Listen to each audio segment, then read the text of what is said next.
Me diga uma coisa, quando é que foi? O senhor estava falando lá e acabou que a gente não desenvolveu. Quando foi a virada de chave do seu Cazé? Quando o senhor virou presidente da Quando OAB? eu fui Como é que presidente da foi OAB. isso? Quando ele soube que eu tinha sido eleito, ele me ligou chorando Ah, e aí disse que compreendia por que eu tinha vindo para o Ceará. Foi nesse momento, na noite que eu fui eleito. Você vê o que é a grandeza das pessoas, né? Ele tinha uma admiração muito grande pelo Feliciano de Carvalho. ah. E ele ficou muito preocupado porque eu concorri com o Feliciano de Carvalho. E ele ficou preocupado. Feliciano, na minha avaliação, é um patrimônio que nós temos no Ceará. Feliciano de Carvalho, José Feliciano de Carvalho, eu tenho uma admiração impressionante por ele, pela cultura, pela formação ética, moral. Eu sou fã do Feliciano. Mas é aquela história, tinha que concorrer. Ele era presidente, eu também queria ser. Então, nós acabamos concorrendo e aumentamos a nossa amizade, isso é importante que seja dito. Eu sou fã dele, muito amigo dos filhos.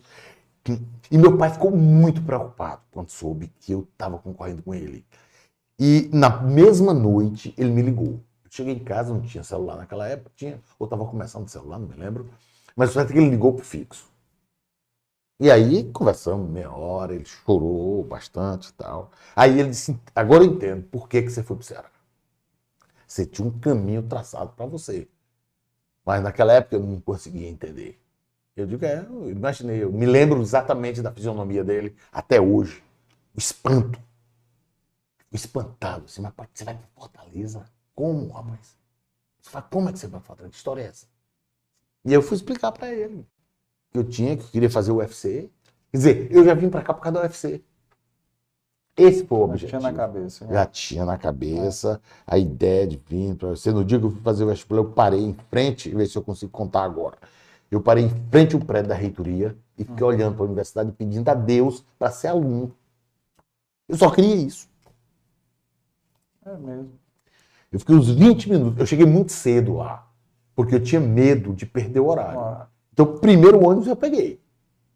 Peguei o primeiro ônibus e fui. E eu desci ali na avenida, tem a avenida da universidade e a Ponte Vieira, né, que cruza. Sim. Eu desci do lado de cá, esperei o sinal fechar, atravessei, como eu ia fazer lá no, que a gente chama CH3, o vestibular. Quando eu passei em frente à reitoria, bem na frente, eu parei e fiquei olhando para o prédio. E pedindo a Deus para ser aluno. Só queria isso. Eu um dia estava comentando isso com o professor Paulo Elpidio, né? E é claro, ele também se emocionou quando eu comecei a contar. Legal. Foi uma mudança muito, muito radical, né?